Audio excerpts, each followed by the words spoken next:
क्या ये वक्त आ चुका है कि मोदी के बाद बीजेपी में वो कौन नेता होगा जो राष्ट्रीय स्तर पर बीजेपी को रिप्रेजेंट करेगा? क्या ये वक्त आ चुका है कि हम बात करें कि मोदी का उत्तराधिकारी कौन बनेगा? क्या ये हम बात करें कि 2024 लोकसभा चुनाव के बाद 2027 में राष्ट्रपति चुनाव के बाद मोदी के लिए उत्तराधिकारी खोजना शुरू कर देगा बीजेपी या आरएसएस?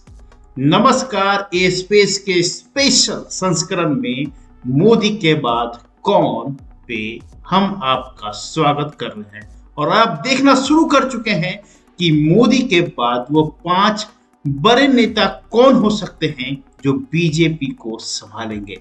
नरेंद्र मोदी 2001 से लेके 2014 तक गुजरात के मुख्यमंत्री थे।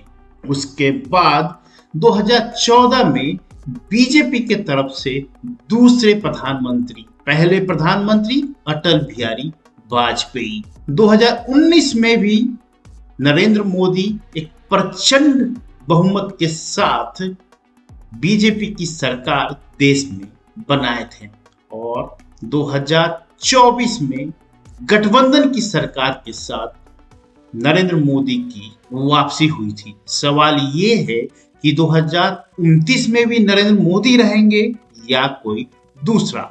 यदि मोदी रहें तो सवाल का जवाब आपके पास है, लेकिन मोदी ना रहे तो कौन होगा बीजेपी को अगला संभालने के लिए? लेकिन इस वक्त नरेंद्र मोदी 74 वर्षीय हो चुके हैं। यही नहीं, 2001 से 2014 तक गुजरात के चीफ मिनिस्टर थे और 2014 में बनारस से मेंबर ऑफ पार्लियामेंट बने। यही नहीं, सबसे ज्यादा कांग्रेस के बाद कोई प्राइम मिनिस्टर है तो वह नरेंद्र मोदी ही है। दोस्तों, अब इस कड़ी में हम आपसे बात करेंगे कि 5वें स्थान पर कौन है। 5वें स्थान पर हमारे ओपिनियन पोल के हिसाब से राजनाथ, 73 वर्षीय तत्कालीन डिफेंस मिनिस्टर और 2014 से 2019 में होम मिनिस्टर रहे हैं, बीजेपी के प्रेसिडेंट भी रह चुके हैं। राजनाथ सिंह सबसे पहले 2001 से 2002 तक उत्तर प्रदेश के मुख्यमंत्री और 99 और 2000 में बीजेपी सरकार के सड़क परिवहन और राजमार्ग मंत्री थे। 2003 से 2014 कृषि मंत्री भी रहे हैं। बीजेपी में 1988 से 90 तक के लिए बीजेपी के युवा अध्यक्ष भी थे। सवाल ये उठता है कि क्या राजनाथ आरएसएस के क्लोज हैं? तो हाँ, हिंदुत्व का एजेंडा ले जाएंगे आगे? इस सवाल पे ना है, लेकिन बीजेपी में अपनी पकड़ अच्छे बना के रखे थे, लेकिन मोदी और शाह के आने के बाद इनकी पकड़ कम हुई है। इंटरनेशनल और नेशनल लेवल पे फेस रिकॉग्नाइज तो जरूर है, लेकिन आगे कितना जाएगा ये समय बताएगा। जनता की राय में ये 5% लोग का मानना है कि मोदी के बाद ये बीजेपी का कमाल संभाल पाएंगे। इस कड़ी में दूसरा, चौथे पायदान पर हैं शिवराज चौहान। 65 वर्षीय शिवराज चौहान सबसे ज्यादा दिनों तक मुख्यमंत्री बने रहने का रिकॉर्ड है मध्य प्रदेश में। पहली बार चुनाव जीत के आए थे 90-91 में। यही नहीं, 2020 से 2023 और 2005 से लेकर 2018 तक ये मध्य प्रदेश के मुख्यमंत्री भी रहे और इस वक्त 23वां रूरल डेवलपमेंट मिनिस्टर हैं भारत सरकार में। अब सवाल ये उठता है कि आरएसएस में कितनी पकड़ है? आरएसएस में इनकी पकड़ अच्छी है। हिंदुत्व का एजेंडा ले जाएंगे आगे? ये सवाल थोड़ा नहीं बनता इनके साथ, लेकिन बीजेपी मध्य प्रदेश, छत्तीसगढ़ और राजस्थान में इनकी अच्छी पकड़ है और इंटरनेशनल नेशनल लेवल पे फेस रिकॉग्नाइज है। इंटरनेशनल लेवल पे इस वक्त उतना तो नहीं बोला जा सकता है, लेकिन नेशनल लेवल पे चमक इनकी अच्छी है। 10% लोगों का मानना है कि मोदी का उत्तराधिकारी बन सकते हैं।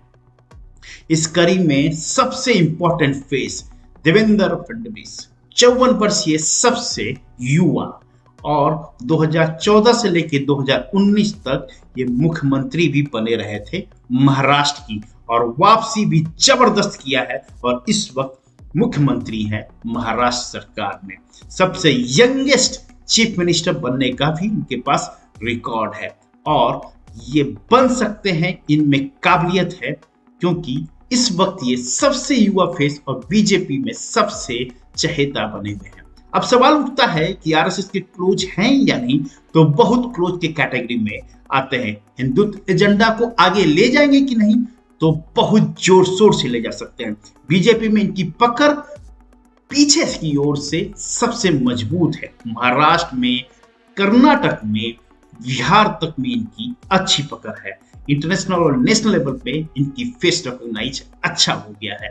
देवेंद्र फडणवीस को जनता की राय में 18% लोग का मानना है कि ये उत्तराधिकारी हो सकते हैं नरेंद्र मोदी के। अमित शाह 60 वर्षीय और इस वक्त ये होम मिनिस्टर है। पिछले 2019 से 24 में भी ये होम मिनिस्टर थे। इनके कार्यकाल में ही अच्छे डिसीजन हुए हैं। उन डिसीजनों का लिस्ट आपको कमेंट बॉक्स में मिल जाएगा। बीजेपी की अध्यक्ष भी रह चुके हैं और इस वक्त गुजरात में ये अपने इलेक्शन कैंपेन के लिए भी तैयारी कर रहे हैं। अब सवाल हो रहा है, क्या ये बीजेपी में इनको पकड़ है? तो बीजेपी में इनकी अच्छी पकड़ है। इनकी डिसीजन का इंपॉर्टेंस होता है, इन्हीं की डिसीजन की बात मानी जाती है आफ्टर मोदी। आरएसएस में क्लोज हैं तो इस वक्त 40-60 का रेशियो है। आरएसएस में इतना क्लोज नहीं है। हिंदुत्व का एजेंडा आगे ले जाएंगे, सबसे ज्यादा ले जाने का चेहरा इन पे और इन पे, क्योंकि ये कश्मीर के मुद्दों को भी सॉल्व किया था अपने कार्यकाल में। बीजेपी में पकड़ है, सीट निकालने की प्रवृत्ति भी है और कैसे सीट जीतता है इनमें ये काबिलियत है। नेशनल और इंटरनेशनल लेवल पे भी इनका फेस रिकॉग्नाइज है। 26% का मानना है कि ये बीजेपी के उत्तराधिकारी बन सकते हैं आफ्टर मोदी। अब इस सवाल में पहले पायदान पर हैं योगी आदित्यनाथ, 52 वर्षीय सबसे यंगेस्ट चीफ मिनिस्टर बनने का कैंडिडेट थे और दूसरा इनके नाम पे रिकॉर्ड है कि सबसे ज्यादा और सबसे यंगेस्ट एमपी बनने का भी रिकॉर्ड है। ये 2017 और 2022 में मुख्यमंत्री रहे हैं उत्तर प्रदेश के, और उत्तर प्रदेश सबसे बड़ा राज्य देश का, और एक तरह से बोला जाए तो उत्तर प्रदेश को संभालने वाला कोई ऐसा ही आदमी होगा जो दृढ़ निश्चयी और मजबूत होगा। अब ये सवाल उठता है कि इनकी पकड़ आरएसएस में कैसे है। आरएसएस में इनकी पकड़ नहीं है, लेकिन हिंदुत्व के एजेंडा को आगे ले जाने के लिए और आरएसएस को ये एजेंडा भाता है, तो इस वक्त आरएसएस के क्लोज होना ना होना यह सवाल नहीं बनता है, लेकिन अपनी पकड़ अच्छी है। अब रही बात कि बीजेपी में इनकी पकड़ कब कैसी है। बीजेपी में इनकी पकड़ सिर्फ इस बात पर टिकी हुई है कि नरेंद्र मोदी और अमित शाह कैसे इसको देखते हैं, लेकिन एक समय पे ये जरूर अमित शाह को टक्कर देंगे। इस वक्त उत्तर प्रदेश में इनकी कमाल की रणनीति और गवर्नेंस देखने को मिल रही है। इंटरनेशनल और नेशनल लेवल पे फेस रिकॉग्नाइज है। ये तो मानना पड़ेगा कि बीजेपी में और आरएसएस में इनकी पकड़ धीरे धीरे मजबूत हो रही है और एजेंडा इनका साफ है। हिंदुत्व का वो क्लियर दिखता है इनके वेशभूषा से भी। 36% जनता की राय है कि ये नरेंद्र मोदी के उत्तराधिकारी बन सकते हैं। दोस्तों, अब आपसे मैं एक सवाल पूछता हूं कि आफ्टर मोदी हु कौन हो सकता है इन चेहरों में? कमेंट बॉक्स में आप जरूर बताइएगा।